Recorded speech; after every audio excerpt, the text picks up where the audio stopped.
So the scrap yards are involved in this too, as far as that's part of what we have to do on our Right. side as a dealer, is we have to take those and make sure that they are shredded. Okay. And so, and from the consumer's point of view, if you have a vehicle that's worth, and you look in NADA or Edmunds or Kelly, and your clunker says it's worth $1,000, you're going to get scrap value. Okay. I mean, you're basically not going to get anything for your car, but you're going to get a $3,500 or $4,500 Right. voucher. So this is a real way So, for a I mean, consumer this is a to great. get a great discount on a new car. Well, the situation is, and you talk about discounts and or rebates, this is on top of. Right. So when you're at a dealership and you're buying a particular vehicle, and that vehicle's getting a $1,000 or let's say a $2,500 rebate From GM or the from manufacturer. GM, any manufacturer, and you get another $4,500, that's $7,000 Okay. So on that it's, vehicle. I it's mean, not only a one offer is available. There could be multiple offers. Yeah, there's going to be other, and there could even be maybe some dealer incentives on top There's going of to be that. all kinds of incentives, and right now, I mean, we're having one of our best months ever, even right this minute, with new cars and everything, and the inventories are getting kind of depleted, and so when this program comes out, I suggest to the consumer that they move on it quickly on it quickly to get the best selection. Well, not only on selection of the vehicle, but also as part of this program, I think they've allotted $1 billion towards this program nationally. Okay. And when it's over, it's over. Okay. So if it takes 30 days, if it takes 60 days, and right. So it might not last all the way. It may not November. last all the way through November. Okay. That is absolutely well, that's a good correct. point then to let people know so that they can plan and kind of move on it quickly then. Yes, definitely. What if a customer has a question about, if they have certainly an older car, and we've talked about manufacturing dates, is there an easy way for them to figure out, to find out when their car was manufactured? Yes, there's on the inside of the doors of a vehicle, there's a little sticker or plate that usually has a date stamped. It'll have like the month and the year that vehicle was built. Okay. So they'll know, they can look inside their door, and that date will be on there. What about the fuel economy of that particular vehicle? Would that be as readily available? One of the websites that a customer can go to will be www.fueleconomy.gov Okay. /FEG/SBS.HTM.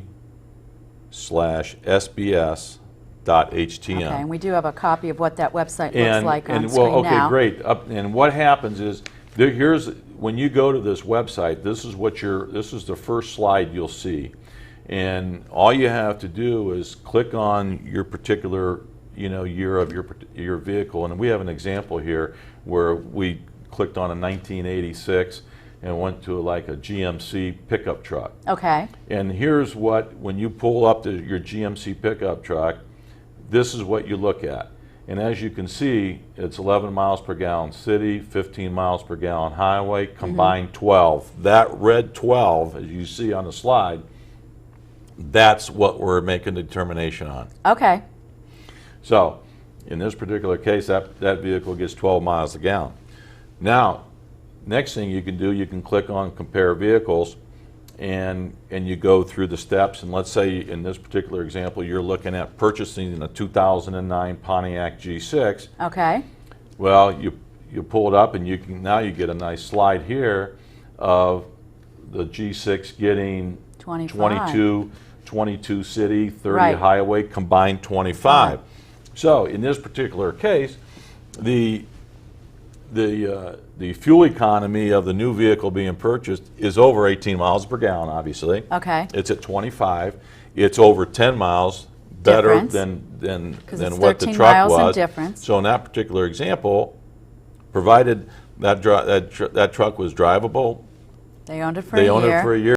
insured it for a year, they get $4,500 Wow, that's great. So that's a really great. against that particular model. Okay, and so that's a great site. You can go Yeah. in there and you can compare your vehicle with what you're purchasing, and along with find out to finding the chart maximize off the our rebate. website, and you'll see exactly where you're going to be. Now, would you recommend that if a customer went to that site just to go ahead and print out the page and bring it with them, or is that something that the dealership could We'll do it anyhow because that's Okay. going to be part of our process? and paperwork and Okay. determining. But it's great to do. I mean, Right. it's convenient, and you know exactly what you have to deal with, and we want to, and you're going to have to make sure that you're got the right engine, All right. transmission, you know, some of those things to be able to determine Okay. the exact fuel economy on it. But really, that website, that fueleconomy.gov website is A great resource. well, it is the resource. Yeah. That's what we're going to be using. That's what the government's going to be using to Okay. determine Eligibility. for the program. eligibility. Yes, exactly on all that. That is, it's a great site, so Mm-hmm. that will be a big help. What if a customer typically likes to lease a vehicle as opposed to buying? Would that, This program again is geared to get better fuel efficient cars on the road. So it doesn't matter. Okay. If it's a purchase or a lease, the customer can these, decide what's these, best for them? these dollars apply. Okay. Yes, definitely.